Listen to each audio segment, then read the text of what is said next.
Welcome back mga paps, Dad's Kevin Motovlog. Nandito na naman ako para sa isang malakasan, pangmadiinan at pangmalupitan na review. At ang motor na ating itatampok sa araw na ito is walang iba kundi galing sa kampo ng Yamaha, ang MIUI 125 2021 model. Ang presyo nito ay nagkakahalaga ng 72,000 to 73,000 depende na yan sa kasang mabibilhan nyo. Mostly ang kanyang down payment is around 5,000 to 7,000. Then para naman sa kanyang monthly amortization is naglalaro lang naman to ng 3,000 to 3,300 pesos. Again, depende na yan sa kasa na makukunan nyo. Kung naghahanap ka ng motor na maporma, maliksi, abot kaya, at syempre mapagkakatiwalaan, isama mo na ang motor na to sa listahan mo. Ang makina nito ay merong 125cc, 4-stroke, single overhead cam, 2 bulbs, air-cooled, 9.3 horsepower, CVT drive, mayroong kick at electric starter. Fuel tank capacity 4.2 liters with a torque of 9.6 Nm para sa 8,000 RPM. Halogen bulbs and syempre yung pinagmamalaki ng Yamaha, powered by Bluecor. Excited na ba kayong i-review ito mga paps? Wala nang paligoy-ligoy pa, umpisa na natin.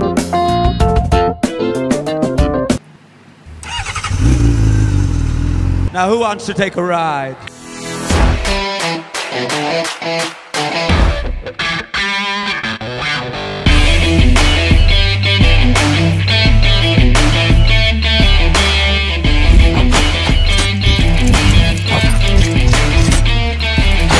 Get on your bikes and ride!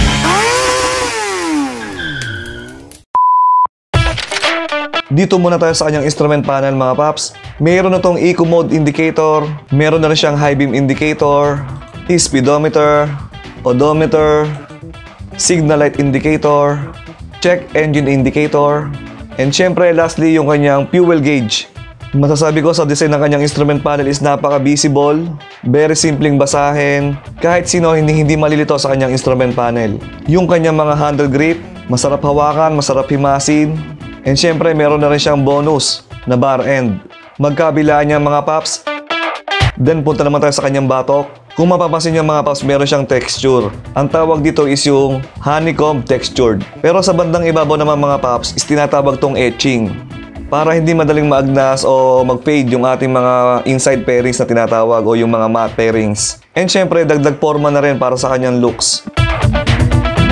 Then ito naman yung itsura ng kanyang harapan. Sharp yung mga edge, yung bawat kanto buhay na buhay. And syempre yung kanyang pagkakapintura is I think na perfect na to ni Yamaha. Puntahan naman natin yung kanyang right handle switch. Dito mga paps wala siyang switch para sa headlight.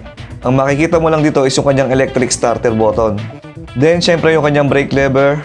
Gusto ko yung kulay nito mga paps, kulay silver, kasi ito yung mga tipo na hindi nagpe-fade. Unlike doon sa mga black, sa katagalan is nagpe-fade siya, kaya pumapangit yung kulay ng ating mga lever. Kung mapapansin nyo sa bandang gilid, dito nakalagay yung kanyang brake fluid window. Puntahan naman natin yung kaliwang side. Dito merong high and low switch, tapos yung kanyang left and right switch. Then sa bandang baba naman is yung kanyang bosina. And syempre automatic na yun sa Yamaha, magandang klase yung kanilang ginagamit ng mga switches dito sa kanilang mga motor. Maidagdag ko lang mga paps no, yung kanyang left lever para sa kanyang brake is merong parking lock. Ang purpose ito mga paps kapag igagarahin nyo yung inyong mga motor, lalo na sa mga inclined na kalsada, para hindi siya gumulong, is ipipress nyo lang yung kanyang lever, then pipindutin tong button na to para mag-lock yung preno sa rear, para hindi gumulong ang inyong motor pababa.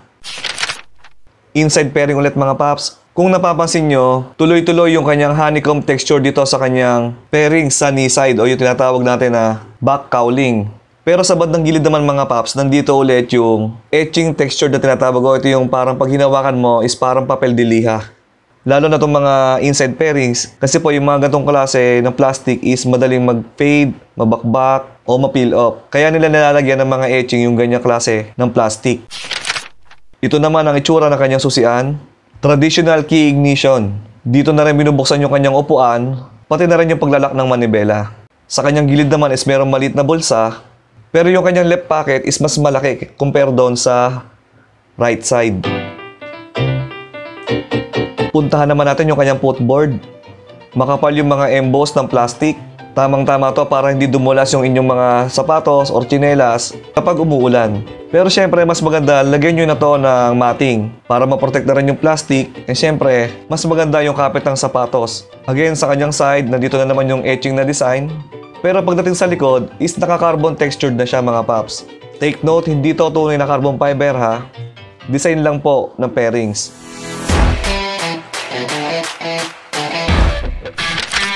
Then yung kanya namang upuan, ordinary lang yung kanyang cover.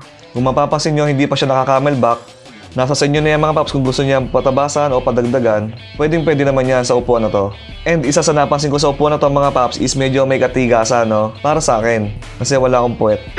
Para naman mabuksan yung kanyang upuan is itwist nyo lang yung susi pa left side. Tatapat nyo lang siya sa may seat. Then ito yung kanyang itsura na compartment. Sa tingin ko hindi kasya helmet dito mga paps. Ang may lalagay nyo lang dito is yung inyong mga rehistro, cellphone, kapote, then underneath the seat pa rin. Bubungan sa inyo ang kanyang 4.2 liter na tangke. And take note mga paps, ang average fuel consumption nitong si MIUI 125 is naglalaro sa 37 to 43 kilometers per liter.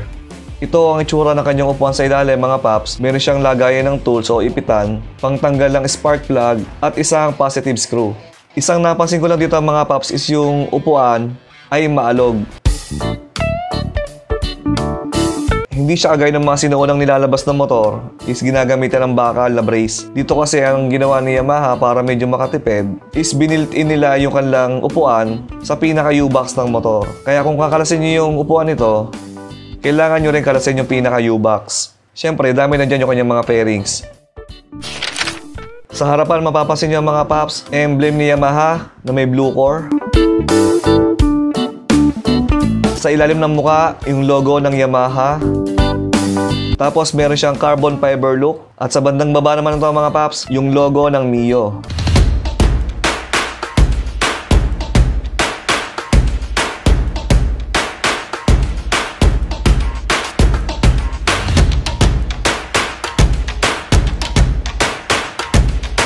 Punta naman natin mga paps yung kanyang decals. Isa sa mga napansin ko dito sa kanyang sticker is reflectorized na yung kanyang Mio na nakasulat. Meaning to say sa gabi, pag tinamaan to ng ilaw is nagre-reflect. Pwede na rin itong magsilbi na early warning device. Yung kanyang mga signal light sa harapan at likod, and then yung kanyang headlight tsaka tail light is all halogen po mga paps. Which is okay lang naman no. Kung gusto nyo siyang gawing LED, pwede naman kayong bumili ng aftermarket na mga LEDs para mas malakas yung buga ng kanyang ilaw no. And napansin ko mga paps kapag nakabukas yung kanyang headlight, meron siyang daily running light na nakapaligid sa headlight no. Nakita nyo ba yung kulay dilaw na yan sa ibabaw ng headlight? Parang ngayon ko lang napansin yan ha. Kamusta naman ang performance ng headlight dito sa gabi? Ito mga paps, ipapakita ko sa inyo. Based on my experience, yung kanyang headlight hindi po gano'ng kaliwanag, no? Lalo na kapag nasa city driving ka, yung meron mga poste ng ilaw, eh halos hindi mo rin mapapansin yung iyong ilaw sa harapan, no? Kaya may sasuggest ko sa inyo mga paps, magdagdag kayo ng auxiliary, pwedeng blue water or mini driving light, etc. Then kung gusto nyo, pwede nyo rin itong i-upgrade sa LED, yung mga 6 LED, dual LED, para mas mag-improve yung visibility kapag nagta-travel kayo sa gabi. Ito naman yung kanyang pipe mga paps. Meron din siyang textured ng carbon fiber. Then sa bandang ilalim, masisilip nyo yung kanyang electric starter motor. And syempre yung kanyang fan. Wala po itong radiator mga paps. Then yung kanyang oil cap. Dito po sinasalin yung langis kapag kayo mag-change oil. Puntahan naman natin yung tire department. Si MIUI 125 ay ginamitan ng IRC tires. 70 by 90 by 14 sa kanyang harapan at 80 by 90 by 14 sa kanya namang likuran. Yung gantong klase ng gulong mga paps is medyo alanganin ako no. Kung itatanong nyo mga paps kung makapit ba ang gantong klase ng gulong, ang masasabi ko lang mga paps, mag-upgrade kayo agad sa mas makapit na gulong. Siyempre para sa safety purposes natin. Ito naman ang itsura ng kanyang CVT cover. Itong portion na to is casted aluminum mga paps. Then yung kanyang side stand, equipped na po ito ng ignition switch no. Ibig sabihin, kapag binaba mo yung side stand, mamamatay ang motor. At habang nakababa ang side stand, hindi niyo po mapapa-start ang motor. Ginawa po ito para sa safety purposes din kasi kalimitan sa ating mga rider is nakakalimutan po na itaas yung side stand kapag umaalis, kaya niligyan ito ng kill switch para sa side stand. Yung kanyang mags mga paps is naka-glossy paint. Then meron siyang accent ng white and purple na decals. At syempre bagay na bagay sa kanyang cyan color, no? Sa bandang ilalim meron na itong tinatawag na belly pan o engine cover. Para yung mga puti kapag napadaan kayo sa basa is hindi po magtalsikan papunta sa makina. Yung kanyang foot peg para naman sa angkas or OBR. Magandang klase rin yung materials na ginamit. Kagandahan dito, hindi siya kumakalog kapag nananakbo. And yung kulay niya, kulay silver. Tamang-tama to para hindi mag-fade or walang magpe-fade dito sa katagalan, no? Yung kanyang side mirror, malaki, tamang-tama lang, hindi over yung height. Then napansin ko sa kanyang puwitan mga paps is meron ditong butas. Kasi nga medyo malalim yung portion na to, ginawa to para daanan ng tubig para hindi siya maipunan. Next, meron na rin siya ritong luggage hook. Yung mga pinamalengke nyo, dito nyo na isabit, pwede rin ang helmet, hindi nyo na kailangan bumili. Start natin mga paps. Kapag inon nyo po yung ignition nito, hayaan nyo munang mawala yung ilaw, no, ng check engine. I think mga nasa 3 to 4 seconds lang naman yon. Kapag nawala na yung ilaw, tsaka nyo pindutin yung starter button. Then isabay nyo yung kanyang brake lever.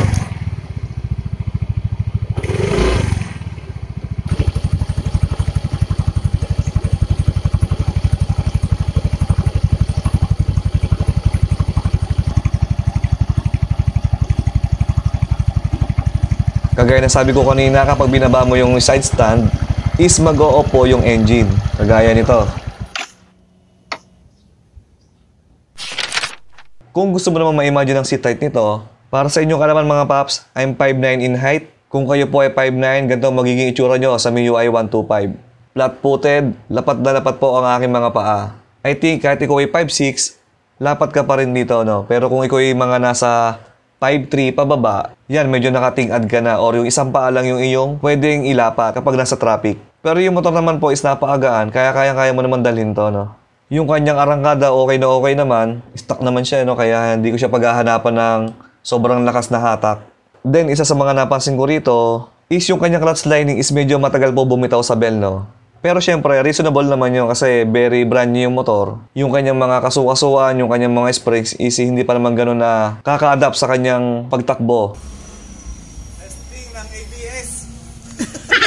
ABS. Kumakapit yung ABS. Yung abs ko kumakapit.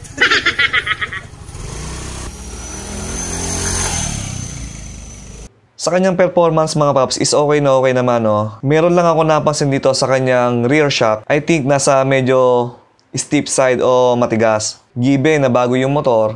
Pero kapag talagang dumadaan ako sa bandang lubak o yung medyo may humps, is ramdam ko sa likod ko yung tigas ng kanyang shock, no? Pero kagandahan lang nito kapag meron kang angkas, syempre medyo stable na yung iyong pagmamaneho. Advice ko lang kung bibili ka ng motor na to, kung ayaw mo na medyo matigas ang shock at kung lagi ka namang solo rider, much better mag-upgrade po kayo sa mas malambot na klase ng rear shock, no? So I think hindi naman to issue o problema kay MIUI 125. Then isa pa yung kanyang shock sa harapan. Yung kanyang rebound is medyo matagal. Or minsan parang feeling ko hindi siya nagre-rebound eh. Alam niyo kapag dumadaan sa mga humps sa lubak, may mga na-try kasi akong automatic na kapag nalubak o kapag pinareno ko yung harapan is nagba-bounce back yung ano niya, no, shock. Dito parang hindi ko masyadong nararamdaman eh. Yung rebound niya nakukulangan ako. Yun lang, pero hindi naman siya major issue, no. Wala naman siyang tagas. So I think okay na okay pa rin naman. So ayan mga paps yung ating review sa MIUI 125 2021 model. Same lang naman siya ng mga previous na MIUI 125. Ang pinagkaiba lang is yung kanyang aesthetic o decals. The rest yung kanyang engine tuning, etc. Lahat parehong-pareho na po. Pagpasensyahan nyo na po mga paps kung ito lang po yung aking nakayanan para sa review nitong MIUI 125. Pero bago muna matapos ang ating vlog mga paps, shoutout muna kay paring Bear Malabo. Yan pare, sayong sayo lang tong shoutout na to. Maraming salamat sa pagsuporta.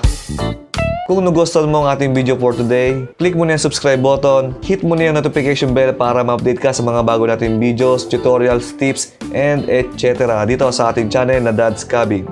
At sa lahat po ng mga nakatapos ng video o sa lahat ng nanonood, maraming salamat po. Dito ko natatapusin ang ating video.